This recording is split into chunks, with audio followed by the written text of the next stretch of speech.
So, Andrew, there's a lot of talk lately and ways to make drugs more affordable. And one of them is using foreign prices and through a what they're calling a most favored nation model.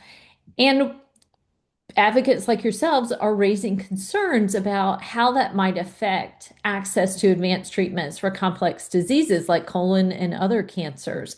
So, how would importing foreign price controls through the MFN model affect people's access here in America? Right, right. Well, thanks for having me and thanks for the question.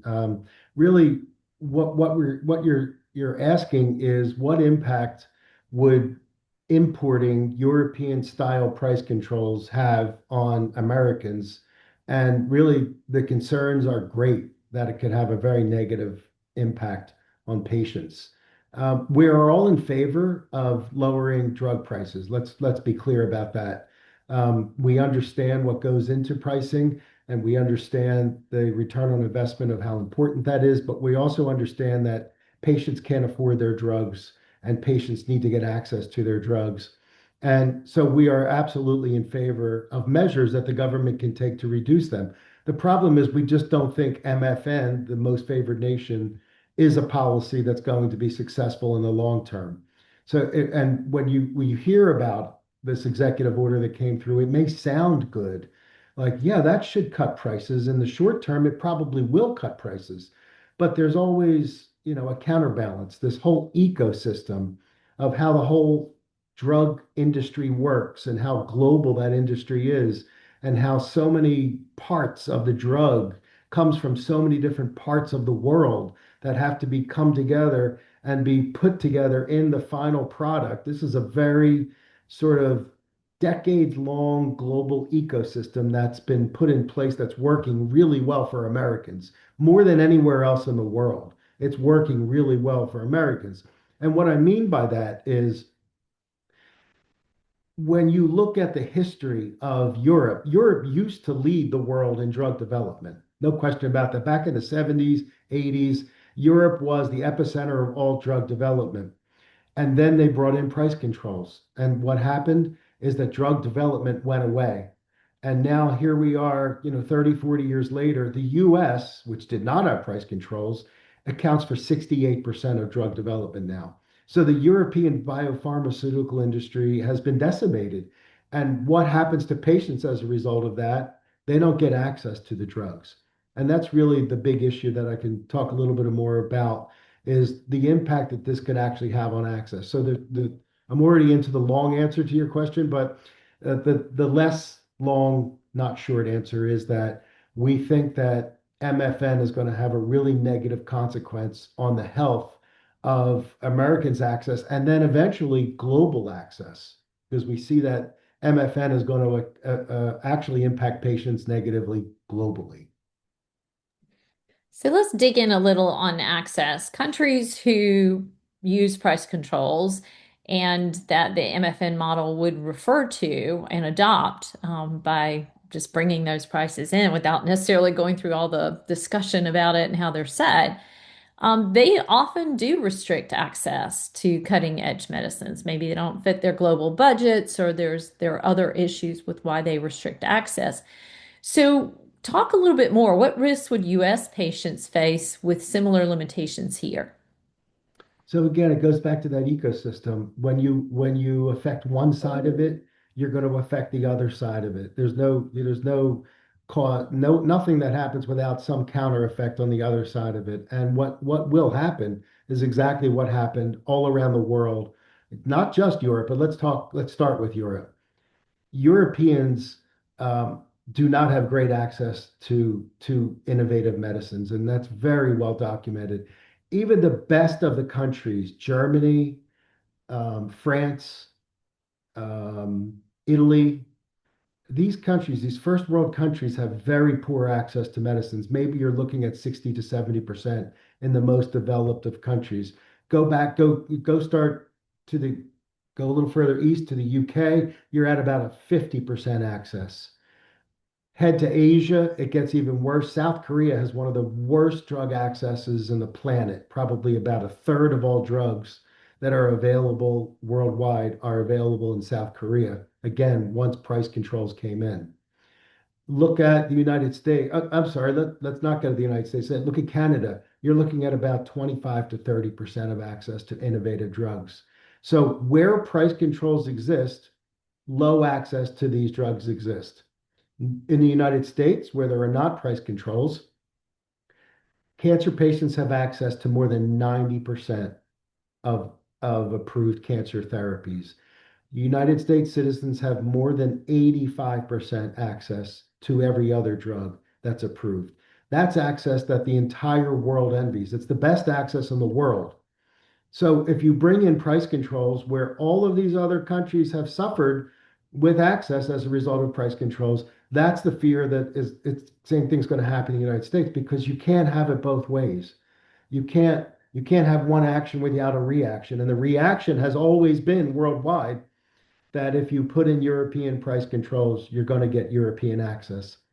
But it gets even worse than that because the issue that comes to play is time to access. So even when you look at the data of when you get access in these countries, because frequently you will eventually get access to these new medications, but what's so sad and what's so criminal about that is where your zip code is will depend upon whether you live or die from a disease as the number one factor.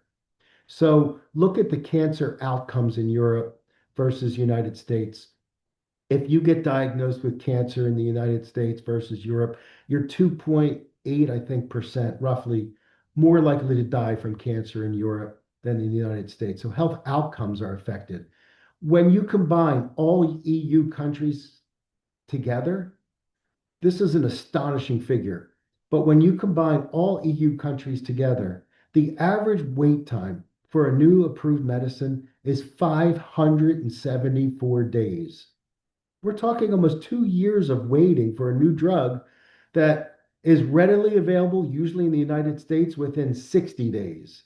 Often, the day after a drug is approved, the trucks are delivering those medicines. And so we have amazing access to medicines in the United States. We have amazing time to access to medicine in the United States.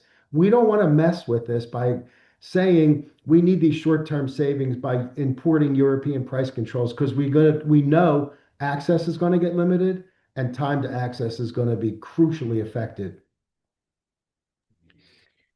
There is a lot of promising of European or South Korean or other Canadian prices. And the presumption, I think, is, and you debunk that very well, is that we'll still have US access and US innovation continue as well. But I want to talk a little bit more about even the time to access. Why is that so critical, particularly in a disease like colon cancer? The time to access is forget even colon cancer, look at triple negative breast cancer. I was recently on a panel with the American Cancer Society talking about the difficulties with time to access. A 60 delay, a 60-day delay of treatment for a triple negative breast cancer patient reduces their life expectancy by 50%. Time to access is everything for cancer patients, everything.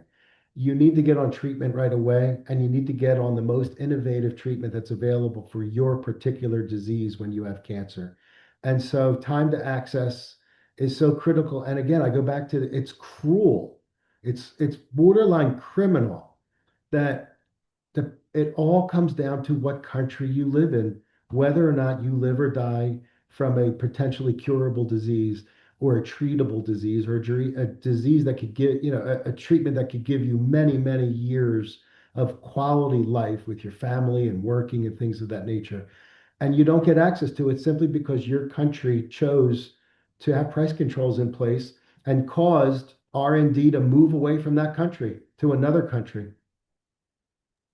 Let's talk a little bit about U.S. leadership and innovation. The U.S. has been a leader in cancer research, in particular in innovation, but how might these policies um, undermine that leadership role and that opportunity for people in America to access the latest generation of life-saving therapies for cancers and other serious diseases? Yeah, yeah. Well, it's exactly what we've kind of been talking about, that the US leads the world in biopharmaceutical research without question, right? 68% of all drugs are manufactured in the United States. Again, with component parts from all over the world, this again, global ecosystem but still the US very much leads the world in drug development.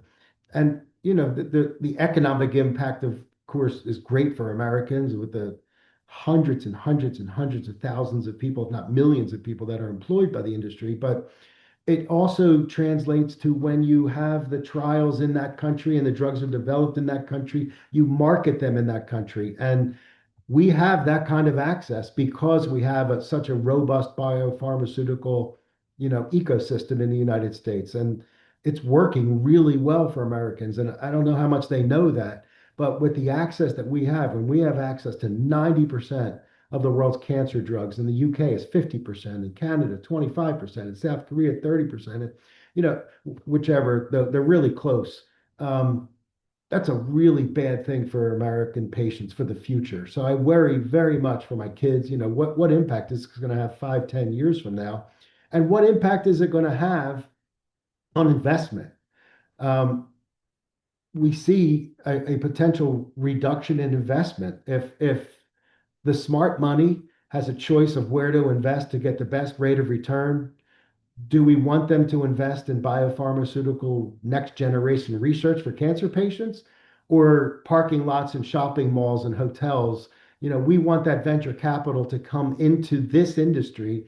And so we understand they have to have a reasonable rate of return. We don't want to kill the people that are saving us, basically, is my point, that this isn't the industry to go after. There are much better ways to cut costs than this policy. That's my point. Yeah, well, let's talk about that a little bit because we all would like to pay less, and affordability is a real challenge when it comes to healthcare and medications, even more specifically. So, what are some of the alternative approaches that the administration could look at that could help Yeah. address affordability without these negative impacts on access and innovation? Okay, that's a great question. So think about this. The United States of America is the only country in the world where 50%, let me repeat that again because this is important. The United States of America is the only country in the world where 50% of spending is going to the middleman. Think about that. 50% of spending is going to the middleman. They're not creating a drug. They're only taking it from the people that create it and giving it to the people that need it. And that transaction is 50% of drug costs. That has to change. 25% of all drug spending are the middlemen, the PBMs, the people that are taking money away from American companies and American patients for just transporting the drug from one place to the other. They're getting tremendous rebates and they're not sharing those rebates. And so that has to be reined in. There's been many attempts over the years and various administrations to do that. There's lots of bills pending. We hope that this administration will finally do something about an industry. And by the way, I've heard a top doctor, a rheumatologist, Maddie Feldman, speak about this. And she talks about how the PBM industry doesn't produce one product, but makes more revenue than the whole pharmaceutical industry combined. That's a statistic that has to change. The money should be going to people creating the cures and the treatments, not the people that are delivering them. 12% of drug spending goes to government statutory rebates and fees. 10% is going to the 340B hospital systems. Add that all up, you're talking about 50% of drug spending being wasted. That could be going back to manufacturing, lowering cost, could be going back to patients, out-of-pocket expenses. So we've got to rein in the PBMs. We've got to rein in the 340B hospital systems. We've got to really take a look at the government structure, statutory rebates and fees, and really look where can we effectively cut drug costs without affecting access, without affecting time to access. MFN is not the answer to that. Those things that I mentioned should be the answers to that. We want the lobbyists to go away. We want Congress to do their job. And we want the administration to sign off on the laws that will really rein in drug prices without hurting American patients. Yeah, well said. Those were all my questions. I did have one if you wanted to talk a little bit about like what's on the horizon for colon cancer research. I know that we've seen news reports about increasing rates amongst young people in particular, and now they're recommending earlier screening. What do we see on the horizon? Because I've also heard say colon cancer is 100% preventable. I wouldn't So say I'd love to get 100%, your but it's very preventable. If you follow the screening guidelines, it's more than 90% preventable. Occasionally, if somebody has a colonoscopy and they miss something, but it's very, very rare with today's technologies and things. But you're right. It's the most preventable major cancer through screening. Think about it. When you go for a mammogram, you're trying to detect cancer, not prevent it, because if the mammogram is positive, you already have it. Or when a man is going for his prostate exam, they're trying to find out whether he has prostate cancer, not preventing it. You're certainly trying to catch it at the earlier stages when the treatments are most effective and your chances for a cure are greatest. But with colon cancer, you have this opportunity to prevent it by getting screened. And if people would simply follow the screening guidelines, there'd be 50,000 less deaths per year in the United States and millions of less deaths per year worldwide. As you mentioned, colon cancer is growing like a weed worldwide. Unfortunately, as we see the food systems changing to be more westernized, as we see people having more bowel issues and having more sedentary lifestyles, like westernized lifestyles. We're seeing even the Eastern countries now having epidemics with colon cancer on the rise. And the saddest thing is what you just mentioned, that colon cancer is growing so fast in the younger population that they're completely lost in our medical health system. If you're between the ages of 20 and 49 in the United States, and you're a man, colon cancer is the number one cause of cancer death for you. If you're between the ages of 20 and 49 and you're a female in the United States, colon cancer is the number two cause of cancer death. Mexico, it's number one for both sexes. The United States, within 2 years, will be number one for both sexes. Australia, it's already number one for both sexes. This is happening all over the world where colon cancer is significantly rising in younger people. And in fact, the statistic is out now that if you were born in 1990, you have a greater chance of getting colon cancer than if you were born in 1950. So young people have to advocate for themselves. A study came out a few weeks ago that said if you're a young person that has blood in your stool, they used to always say, oh, it's hemorrhoids. Colon cancer doesn't happen in young people. And now they know if you have blood, you have 8 times a greater risk of having colon cancer than everybody else. So you have to listen to your body. You have to not even think about screening guidelines, in my opinion. And the medical community may not be behind me in this, but I think the random ages of 45 in the United States or 50 for the rest of the world doesn't work. That each patient has to be looked at by an individual patient. Start having conversations about colon cancer screening in your teens so that people know this is part of the screening that I have to go through in life, especially if I'm going to eat these ultra processed foods all over the world, and where you have these significant increases in colon cancer. So my advice is that everybody on the planet ought to be talking to their healthcare providers at a young age and annually about when it's the time to screen for colon cancer. Thank you. Yeah, Thank you so no. much for asking that question. Great advice. And it's one of those conversations that we don't think we need to have. And candidly, I was much older when I found out, okay, what's normal and what's not normal when it comes to these Right. types of habits. And like you mentioned, blood and stool and things like that. And we need to be comfortable asking those questions and having those conversations given what we're facing today. Great advice. I agree.